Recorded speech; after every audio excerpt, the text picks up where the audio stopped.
Fala galera, Geek na área, e hoje a gente vai reagir ao vídeo 10 Shinobis que salvaram a história de Naruto e 10 Shinobis também que arruinaram a história de Naruto.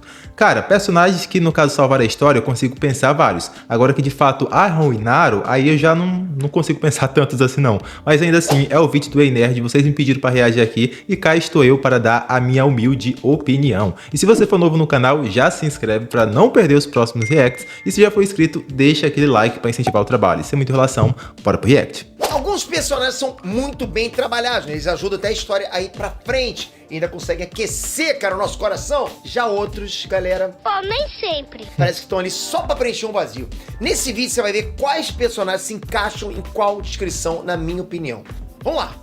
Enes Trunks, Peter aqui. Galera, pra ser um bom personagem, você não tem só que ter poderes legais ou frases de efeito. Você tem que se desenvolver, né, conforme a trama vai passando. Naruto tem um montão de personagens, só que nem todos ajudam a mover a história. Claro, isso não faz com que sejam ruins, lógico. Muitos deles são até legais demais. Só que quando acaba a história desse personagem, a gente fica assim, tá, mas e daí? Pô, um personagem que, na minha opinião, moveu a história, e talvez eu possa até estar indo longe demais, mas enfim, eu acho que o Sasuke, de forma geral, moveu mais a história do que o próprio Naruto. Por quê? Porque o Sasuke tinha, no caso, a própria história dele, desde o início, ele tem lá a motivação dele, que no caso é se vingar do Itachi, e ele tem todo um arco de, no caso, indo atrás disso, mesmo depois da morte de Itachi, isso ainda move ele, e querendo ou não, o Naruto também, boa parte da trajetória dele no Shippuden foi ir atrás do Sasuke, treinar para recuperar o Sasuke, ou seja, o Sasuke, digamos que é o personagem principal da história que meio que faz toda a história acontecer, toda a trama andar, tá? Até mais que o próprio Naruto. Pelo menos essa é a percepção que eu tenho. Não sei se vocês concordam com isso, mas na minha cabeça faz muito sentido, né? Mas bora seguir aqui. Você não precisa ser um protagonista pra mover a história. Então, bora ver quem salvou a obra. O que eu falei faz sentido, então. Assim, tipo, vamos ver. Salvou Zabuza Momoshi, o demônio do gás oculto. Sim, sou eu, Zabuza Momoshi, o demônio do gás oculto. Essa redublagem é muito boa. Sim, galera, ele mesmo, Zabuza Momoshi, o demônio do gás oculto. Imagina só, você começou um anime, né, alguns capítulos, e precisa fazer com que o pessoal se atraia com a sua história. Para isso, você precisa de um vilão. Então imagina se o primeiro vilão que você faz seja uma porcaria. Deadpool lá de trás. Só isso, seu anime já perderia, tipo, muitos pontos, e você pode correr o risco até de fracassar. Esse não foi o caso do Zabuza Momoshi, o demônio do gás oculto. Ele foi o primeiro vilão de verdade de Naruto, e por ter sido assim muito bem trabalhado, conseguiu até prender a atenção da gente na história. Isso porque ele foi um vilão cheio de camadas e que ajudou o time 7, principalmente o Naruto, a crescer como ninja. Arruinou o Quinteto do Som. Enquanto existem personagens com uma certa profundidade, camadas, desenvolvimento na história, existem outros aí que só... Ó, a princípio eu não concordo com o Quinteto do Som, não. Tipo, realmente lá os Zabuza, eu concordo, ele agregou muito na obra. Mas falar que o Quinteto do Som arruinou, não sei, eu acho um pouco forçado, mas bora ver os argumentos, talvez ele me convença, né? Existem, né? O Quinteto do Som é um claro exemplo de personagens que existem para cumprir um único objetivo. O Kishimoto precisava de uma galera para dificultar o resgate do Sasuke e para morrer para quem tava resgatando. E é isso. Foi essa a participação do Quinteto do Som. Eles eram só obstáculos, mas nem de longe fizeram os personagens envolvidos crescerem de alguma forma. Até o Calma. Eu entendo o lado que ele realmente falou, e é verdade que eles só estavam lá para, digamos, ser as barreiras dos protagonistas, né, no caso assim, dos mocinhos ter que passar, é algo até que meio que clássico, lembra muito Cavaleiro do Zodíaco, onde no caso os 5 Cavaleiros de Bronze tem que passar pelas 12 casas, tem esse negócio de um vai ficando pra trás, e aí fala que vai encontrar outro lá na frente, isso é meio que um clichê, meio que um clássico também. Então eles são, no caso, os vilões que foram escolhidos pra, no caso, se contrapor aos mocinhos. Teoricamente são descartáveis, até aí eu concordo, realmente faz sentido. Agora falar que ele não fez a galera evoluir, aí eu já acho que é um pouco passado da conta, porque, por exemplo, o Neji, aquela luta foi muito importante pro Neji, porque, digamos que ali o Neji, ele meio que se superou, um dos motivos dele vencer o Kidomaru, ele assume que o Kidomaru era mais forte, mas um dos motivos dele vencer é justamente porque o Naruto tinha chamado ele de gênio lá atrás, e aí, no caso, a luta com o Kidomaru fez ele pegar aquela bagagem lá de trás, no caso da luta com o Naruto, de ser chamado de gênio e dar o melhor dele, 100% dele, 120% dele, pra, no caso, conseguir vencer o Kidomaru, ou seja, até ali, no caso, o Kidomaru fez o personagem evoluir, depois disso, também fez ele evoluir evoluir ainda mais. Porque o Kidomaru, no caso, explorou a fraqueza do Byakugan, que no caso é o ponto cego do Byakugan, que até ali ninguém nunca tinha descoberto isso, ninguém nunca tinha pressionado tanto assim o Neji. E depois daquilo, o Neji treinou muito para que ninguém realmente tirasse vantagem da fraqueza do Byakugan dele. Ou seja, mesmo sendo eliminado ali, o Kidomaru contribuiu para, no caso, o personagem Neji, que continuou na história, no caso, evoluir. No caso da Tayuya, aí eu também já acho que ela contribuiu, porque querendo ou não, ela era vilã.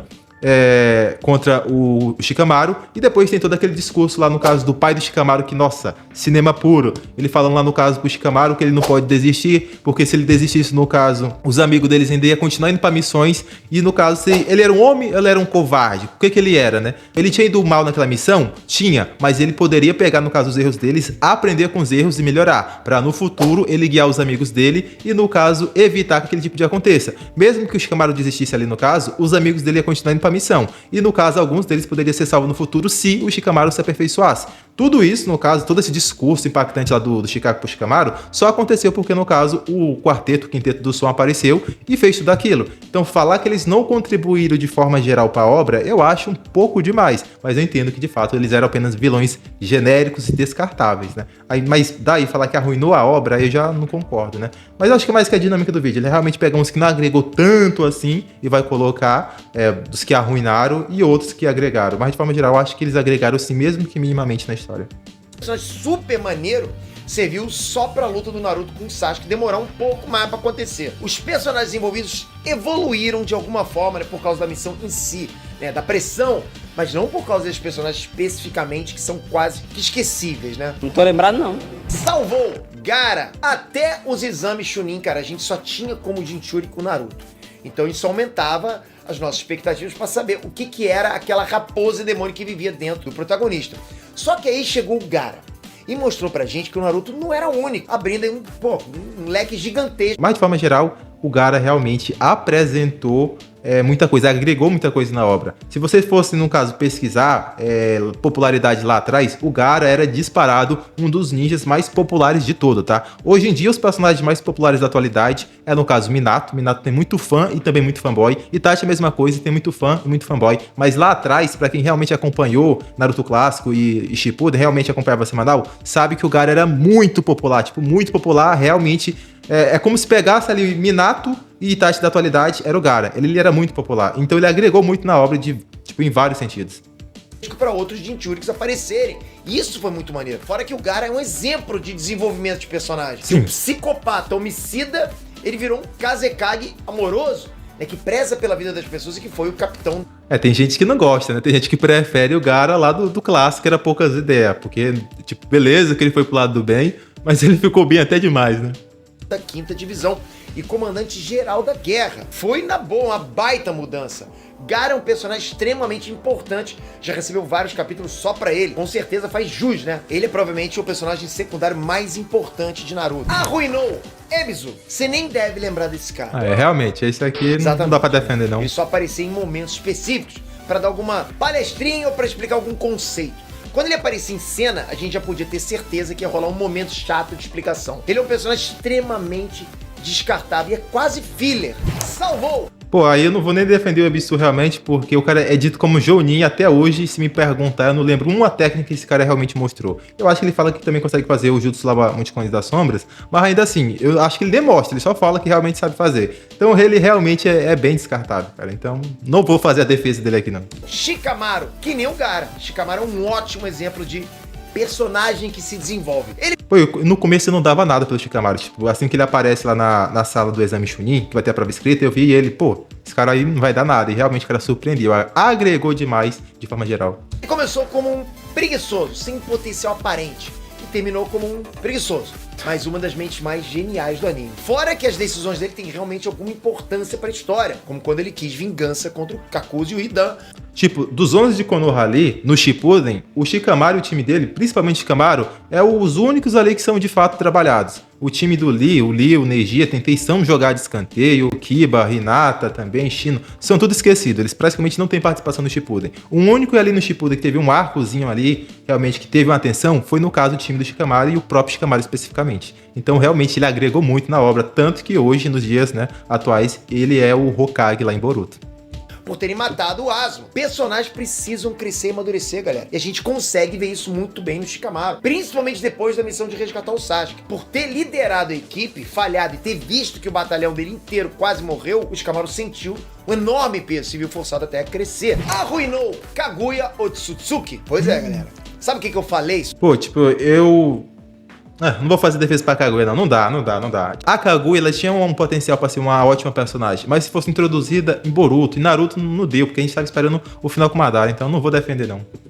Sobre a necessidade do primeiro vilão ser bom, então isso aí se aplica também ao último vilão. A Kaguya apareceu do nada, né? Não se encaixou bem em contexto algum e foi uma personagem totalmente forçada, totalmente desinteressante. Já ouviram falar da história que o Kishimoto disse que o Madara tinha se tornado tão poderoso que nem ele sabia como é que ia matar esse personagem? Então parece até ser verdade, porque a Kaguya só apareceu para tomar lugar de vilão final. Ela só serviu para apresentar os outros Otsutsuki pra gente. Só. Salvou Itachi. Agora, quando o assunto é um personagem com camadas, Itachi é o rei, né? Ele é um dos personagens mais completos. Pô, só o plot twist no caso do Itachi não ser vilão, no caso. Ele ser herói, porque dentro da história ele é herói. Beleza que no mundo real as atitudes dele são no mínimo duvidosas, né? Porque, bora lá, o cara exterminou o próprio clã. Então isso é no mínimo duvidoso aqui no mundo real. Mas na história, a escrita do Kishimoto, obviamente, foi feita pra colocar o Itachi como herói. Dentro da história, o Itachi foi escrito pra ser como o herói que se sacrificou por Konoha. No mundo real é outros 500. Mas ainda assim, querer falar que ele é um personagem raso ou que ele não agregou pra obra é forçar a barra. Esse aqui realmente tem muitas camadas. Não ironicamente, ele tem 2 light novels só pra ele, tá? Só pra contar a história dele. Então, realmente agregou demais. Complexos do anime. Parte da história só acontece por causa dele. Itachi foi peça fundamental pro desenvolvimento do Sasuke. Tanto que tudo que ele é hoje é tudo por causa do Itachi Uchiha. Não foi só importante pro Sasuke, mas pro Naruto também, em que ele ensinou o Naruto que um verdadeiro Hokage é.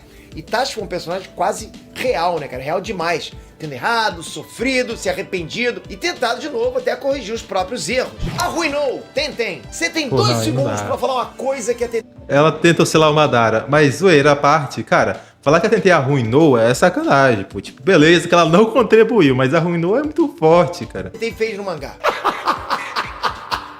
Ó, só pra vocês que não leram o mangá, a luta da Tentei, ela basicamente só existe no anime. No mangá, a luta realmente não acontece. Tipo, tem começo e tem fim, basicamente isso. Mostra começando, eu acho que nem mostra começando, acho que só mostra realmente o final. Então aquela luta super interessante que a gente viu da Tentei versus Atemari, não tem no mangá. Basicamente a coitada foi randomizada lá, tá? E só aparece sendo solada, tipo, muito humilhante, então... Não conseguiu, né? Porque ela simplesmente é uma personagem quase figurante. A única coisa significativa que ela fez em toda a obra foi apanhar pra Temari. Se ela fez bem, tá? E ela quase não aparece no mangá. Né, do Kakuzu, beleza. Mas e daí? A Tenten só existe pra completar o time 9 com 3 pessoas.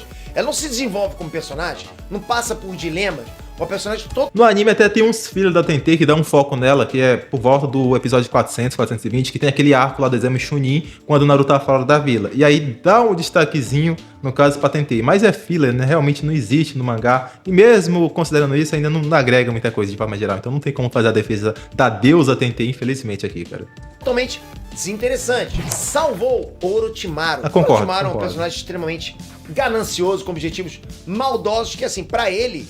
fazem sentido. Ele é muito complexo. A gente não consegue ter ideia do que se passa na cabeça dele. Verdade. Cada entrada dele deixa a gente na expectativa do que ele vai fazer. Pô, aquelas entradas do Orochimaru lá no clássico, aquela trilha sonora no fundo, é muito marcante, cara. Todo mundo, quando viu Orochimaru ou escutava falar no nome dele, já tremia, tá? A Anko, que era no caso lá, Jonin, muito importante, tremia por Orochimaru. Kakashi, que a gente respeitava muito, literalmente tremia por Orochimaru e tinha medo de sequer cogitar atacar Orochimaru. Então ele era realmente muito imponente. E também tinha esse ar de mistério que ninguém realmente sabia de onde ele veio, de que clã ele era.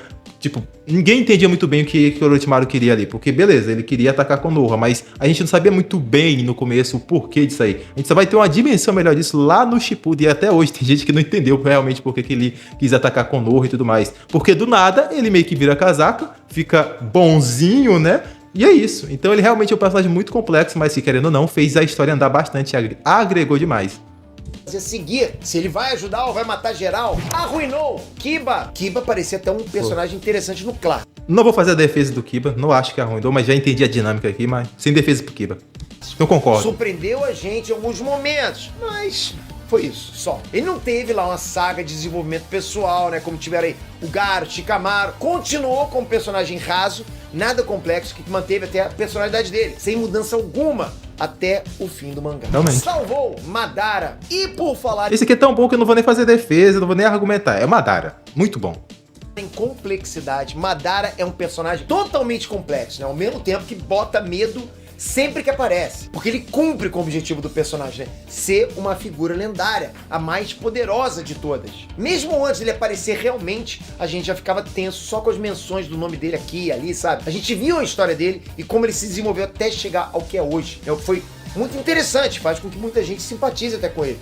No fim, o objetivo dele era criar um mundo de sonhos, para que todos vivessem sem problema. Clichê de vilão. Arruinou Kakuzu. Ok, um personagem totalmente esquecível. O Kakuzu não teve tempo de tela Cara, eu não creio que ele seja tão esquecível assim não, mas eu também não vou fazer defesa dele não. suficiente pra gente se apegar a ele. Não mostrou quase nada da personalidade dele, que é quase nula, na verdade, né? E só tava ali pra fazer par com o cara que mataria o Asuma. Aliás, o Hidan também é outro. Personagem bem chato e desinteressante, sem motivações convincentes, sabe? Mas que pelo menos tinha alguma função ali. Mas, olha, cara, esses dois seriam muito facilmente substituídos por qualquer um. Se o objetivo era matar um cara e depois serem mortos, então eles podiam ser personagens muito mais interessantes. Salvou Hinata. Assim, galera, assim, apesar de... Aqui eu discordo, tá? Hinata, não venha não. Não venha com esse papo que Hinata salvou, que agregou. Beleza, a Hinata tinha potencial pra realmente agregar muito na história, mas... concretamente falando, ela não agregou em praticamente nada. O ápice da Hinata ali é basicamente a luta dela com o Neji, no clássico, onde ela basicamente também, coitada, só apanhou. E também quando ela tenta salvar o Naruto lá no ataque de Pen, é basicamente isso. Mas de forma geral, ela não agregou pra praticamente nada na história, tá? O relacionamento dela com o Naruto também praticamente não existe. Tiveram que fazer um filme pra, no caso, rebutar, digamos assim, e fazer o relacionamento dela com o Naruto. E individualmente também, infelizmente, ela não mostrou nada. Porque é do clã Hyuga, tinha potencial realmente pra mostrar muita coisa. Mas de forma geral, não agregou praticamente nada, tá? Então, discordo aqui de falar que ela fez a história andar, não fez. Muita gente considera a Hinata sem importância. Hinata sempre foi o pilar moral do Naruto. Desde criança, ela foi importante, né? Incentivando o protagonista a ir lutar e nunca desistir. E continua com esse papel que é importante até hoje. Em Boruto, como esposa acolhedora. Ela passou por um desenvolvimento, digamos assim, sutil, né? Não vejo. Tímida, medrosa e até totalmente fraca, até se transformar numa mulher com peito. Pô, que piadazinha. Encarar até mesmo oponentes assim, impossíveis, como o Neji e o próprio Pen. O Naruto só é quem ele é hoje graças a Hinata. Coisa que ele admite ao dizer, foi tudo porque você ficou ao meu lado. Arruinou Shino. Por outro lado, os companheiros de time da Hinata são, na boa, os dois são vazios, né? Assim como o Kiba. Pô, querer falar que a Hinata agregou mais na história do que o Shino não faz muito sentido, cara, porque o agregar da história da Hinata foi basicamente casar com o Naruto. Mas ainda assim é raso, cara, é raso, porque tipo, a personagem só se resume a isso, tipo, ela tava ali, uma hora ou outra aparecia, e no final serviu pra ser o par romântico do protagonista, mas isso é muito raso. A Hinata tinha, tipo, muito mais... como eu posso dizer, ela tinha muito mais a oferecer como personagem individual, mesmo sem contar o Naruto, por exemplo. O Shikamaru, pra agregar na história, não necessariamente precisou do Naruto, ele tinha os seus próprios dilemas. A Hinata não tinha praticamente esses próprios dilemas que foi trabalhado. Até tinha, na verdade, dilemas que poderiam ter sido, mas não foram, entendeu? Então colocar como ela dos que a agregaram, não concordo, tá? O Shino também não teve desenvolvimento nenhum, não passou por nenhuma saga de amadurecimento ou de crescimento pessoal. Não teve nada dele, sabe? Ele ainda é pior que o Kiba, já que ele é esquecido dentro da série. Isso ainda é usado várias vezes como piada dentro do próprio anime. Foi muito potencial desperdiçado. Eu adoro o personagem, mas foi muito potencial desperdiçado, porque a gente olha para aqueles personagens quietões e já espera algo assim incrível, né? Mas nesse caso, o Shino foi reduzido a só um cara estranho mesmo. Salvou! Jiraiya! Jiraiya foi um personagem bom desde o início. Mostrou camadas ao querer proteger a vila e ao mesmo tempo não querer ser Hokage. Foi carismático e conquistou o coração da maioria das pessoas. Ele teve uma saga completa, cumpriu com a função dele de ser um mestre que faria Naruto crescer e se fortificar. Por incrível que pareça, o Jiraiya aparece pouco na história. Se a gente for realmente recapitular mangá, ele não aparece tanto assim. E por pouco tempo que ele apareceu, ele realmente conseguiu mover bastante a história, porque ele meio que teve a função lá de fazer o Naruto entender como o Sasuke se sentia quando perde uma pessoa querida, porque até então o Naruto sabia, né? O próprio Sasuke joga isso na cara dele lá no Vale do Fim. Pô, você não pode me entender, porque você sempre foi sozinho. O Sasuke, no caso, embora estivesse sozinho, ele ainda chegou a ter família. Então ele tem um outro sentimento de ter perdido a família, ter perdido um laço que ele já teve. O Naruto não, o Naruto sempre foi sozinho. Então, embora os dois fossem sozinhos, o sozinho do Naruto era diferente. E aí, no caso do Jiraiya, foi importante nesse quesito, porque quando ele perde Jiraiya, ele começa a ter noção do que o Sasuke estava passando. Então, ele realmente, digamos ali, embora não tenha aparecido tanto, fez sim a história andar. E morreu como personagem completo. Isso pode estar em risco se ele realmente foi revivido, aí se tornou o Koji. Por isso eu não gosto até da ideia dele ser o Kakashi, mas é o que tá aparecendo. Arruinou Sasori. Sasori não teve papel algum na história. É sério, cara, eu posso provar. O objetivo da Akatsuki era... Agora que realmente o Sasori não tem muita função na história, não. Ele tava lá também só pra lutar e é isso. E de forma geral ele não agregou em nada pra Sakura, que foi que continuou viva. Tipo, a Sakura não evoluiu praticamente nada, nem mentalmente, nem fisicamente, por ter lutado com o Sasori. Então realmente ele é meio descartávelzinho. Capturar Biju e tudo mais, você sabe. Sasori foi um dos únicos membros que não capturou Biju nenhuma. Então ele não cumpriu nem o papel que ele tinha na história. O parceiro dele, Deidara, capturou uma cauda. Sem a ajuda dele, e ainda capturou 3 caudas depois da morte do Sasori. Ele serviu sim pra fazer uma luta contra a Sakura, que vai sendo esquecida com o tempo e que não causou impacto nenhum na vida dela. Não desenvolveu nada. Ele até causou impacto na Shio, mas foi algo assim muito isolado. Né? Quem impactou na velhinha mesmo foi o Naruto, né? Que fez a velha reviver o Gaara. Salvou Rock Lee. Até mesmo um fracassado pode superar um gênio com um trabalho duro. Você lembra alguma coisa? É praticamente o resumo da obra do Naruto inteira. Uma frase que o Rock Lee disse uma vez no clássico, teve um impacto bem grande em toda a obra. Rock Lee viveu essa frase. E ele foi um personagem que evoluiu desde a infância, né? E se tornou um adolescente. Eu acho que o Rock Lee, no caso, ficou de lado lá no Shippuden, mas só as aparições dele do clássico já meio que, né? Já garante ele ficar na galerinha que agregou. Porque querendo ou não, só a galera, só em você assistir a luta de Rock Lee vs Gaara e ver o flashback da infância do Rock Lee, você já é impactado. Então não tem como falar que ele não agregou. Se fosse só aquela luta, só aquela participação, já teria agregado. Ainda teve mais depois, então concordo aqui. Completo. Arruinou Choji. Choji é diferente do Shikamaru. As decisões dele não mudam em nada o rumo da história.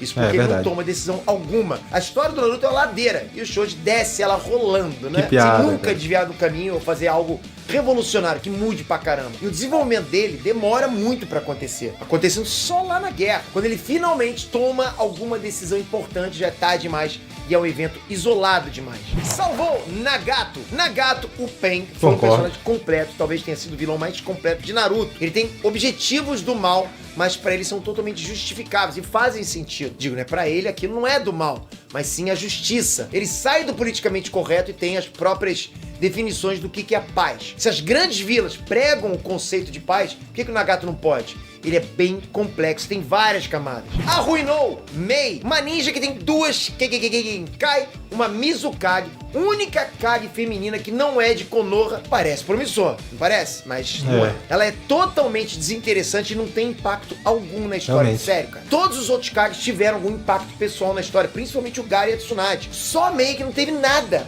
A participação dela na guerra se resume a molhar a armadura do Madara, ser salva pelo Gaara e quase morrer pro Madara. É sério, cara, ela não fez absolutamente... Pô, pior que ele resumiu bem até, realmente. Dos 5 Kages, eu até pretendo fazer um vídeo disso daí, ranqueando, no caso, a importância de cada Kage ali na luta contra o Madara, mas já meio que dando spoiler, se a Mei não tiver em último lugar, tá no penúltimo, cara, porque realmente ela não agregou muita coisa, não.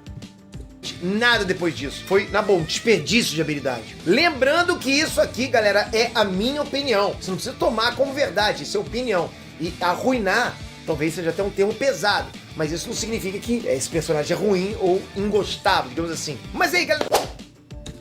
Tipo, no comecinho ali eu também não tinha pegado essa sacada aqui, que ele só falou no final, mas ali no meio eu entendi que realmente arruinar não era tipo, nossa, estragou a história. É que não contribuiu tanto, no caso, né, pra história, que nem alguns outros personagens que de fato agregaram. Então, de forma geral, concordo muito com o vídeo aqui, acho que eu discordei 1 ou 2 pontos ali, de cabeça que eu não vou lembrar quais exatamente, mas enfim, de forma geral o vídeo foi muito bom, realmente faz muito sentido aqui a maioria das coisas que o Pedro falou, e realmente tem muito personagem que agregou, outros são meio esquecíveis aqui, realmente. Mas de forma geral, não tem como ter uma obra perfeita, né? Mas é isso, né? Esse foi o vídeo de hoje, vou ficando por aqui e até o próximo vídeo. Fui!